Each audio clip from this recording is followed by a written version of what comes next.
Hi, Dr. P here, and this is going to be a two-parter and pretty long.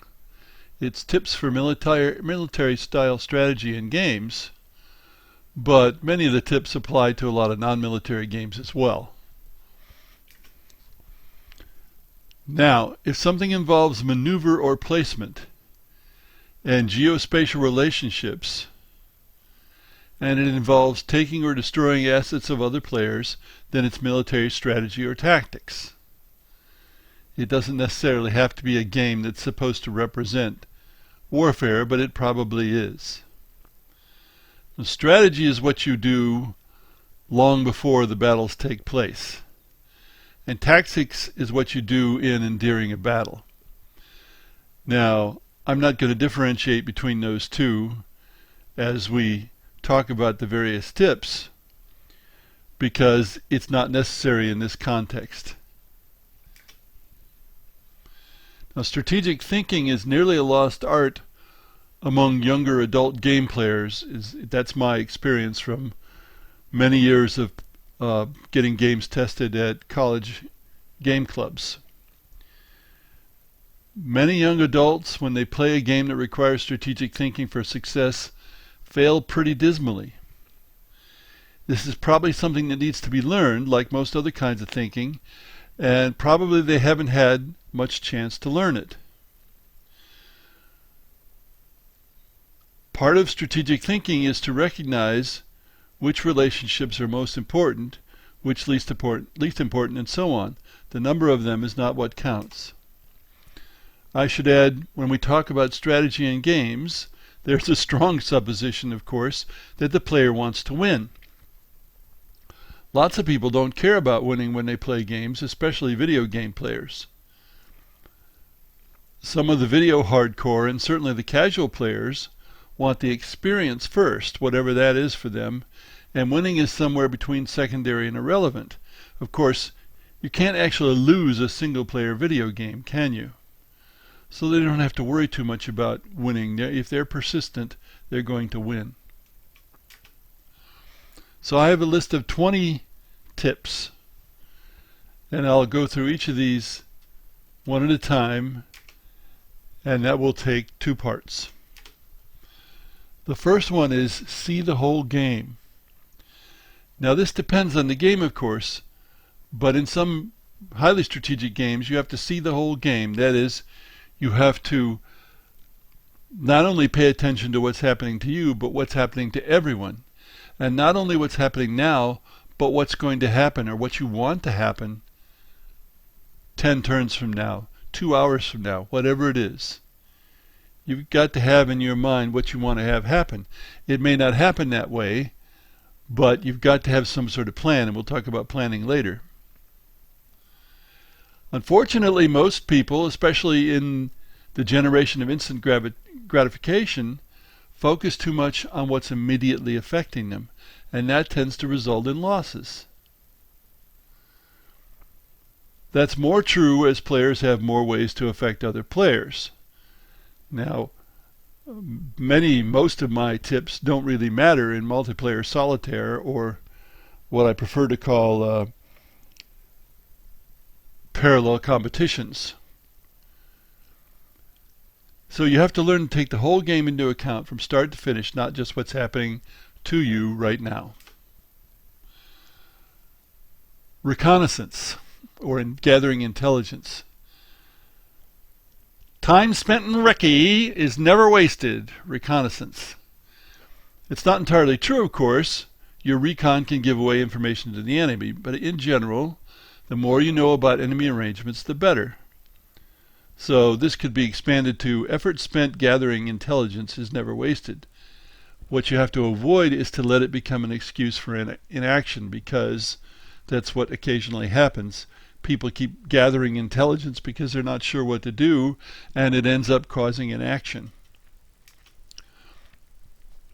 Fair fights are for suckers. John Steinbeck and likely many others have said, if you find yourself in a fair fight, your tactics suck. War is not sport. The objective is to crush my enemies and see them driven before me, as Conan said. Ideally, you put your enemy in a position where they know their cause is hopeless and they surrender. But if they don't surrender, then it's a position where you can crush them easily.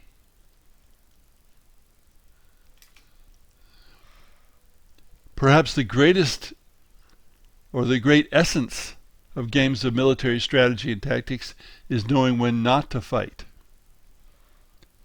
Fighting when you don't have to can be a great waste. Fighting when it's not advantageous to you. Now, I thought of an example of this in my game Dragon Rage. The standard scenario is 2 dragons attacking a city while the city holds out waiting for reinforcements. If the dragons just storm in and try to win by sheer power, they're going to lose. Early in the game, they have to sort of use a hit and run, picking off defenders, but they can't continue to do that because they know the reinforcements are going to come. So at some point, they've got to wade in there and try to finish off the enemy. You've got to know when not to fight and when to fight. Plans are subject to change. Now, some people are not good at strategy games because they deviate from their plan because they can, even though they shouldn't. On the other hand, while planning is important, no plan survives first contact with the enemy. You must adjust your plans to reality as the game progresses.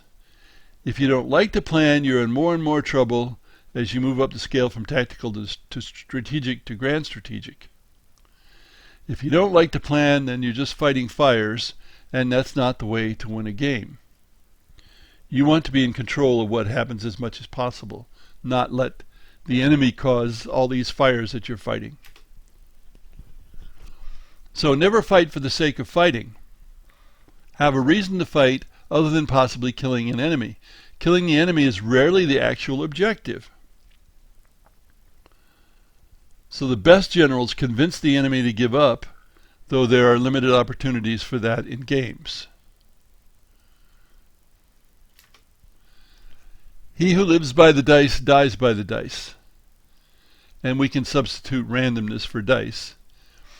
There are different ways to generate randomness. You need to control use of the dice, not let use of the dice control you. And this is a big mistake that a great many players make. You want to avoid having to rely on the dice to win whenever you can do that. You might not be able to do that all the time, but you can a great deal of the time. You have to recognize the more often you roll the dice, the more often you'll fail, regardless of the odds. At one point, when I was fairly young, I used to say, I hate dice games. I was playing diplomacy at the time. And I no longer say that, but nonetheless, I try not to rely on the dice.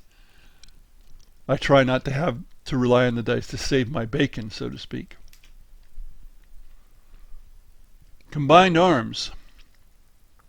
When units of different capabilities combine their efforts, they are stronger than the sum of their parts. That's combined arms. For example, tanks are better when accompanied by infantry. Infantry are better when accompanied by tanks. Together, they're better than the sum of their parts. And of course, artillery needs to be protected by other types of units, or they're not worth much. Air power combines with land units, sea power combines with air power, and so forth. Even in something as simple as a fantasy role-playing game, the magic users may be the ones who do most of the damage, but they have to be protected by other characters. You've got characters who are good at sneaking and gathering intelligence. You have characters who are good at just straight up fighting. You've got characters who sort of support everybody, like clerics. You've got characters that can cause a lot of damage to the enemy, like magic users. And when they combine their efforts, they're much stronger than if they act independently. Be sure every unit is doing something useful. Often I see players leaving units sitting around to no purpose. They're not guarding something that needs guarding. They're not threatening something worth threatening. They're not providing a reserve. They're just not doing anything useful. Don't do that. Ask yourself, why is this unit doing this? If you can't answer that satisfactorily, have it do something else. A strategy must have a definite goal. That contributes to winning. I have a quote from one of the Dual Britannia playtesters. He says, "My daughter likes it too, Dual Britannia, but she's 11 and her strategies are somewhat random. Like, I want my Saxons to take over the Orkneys.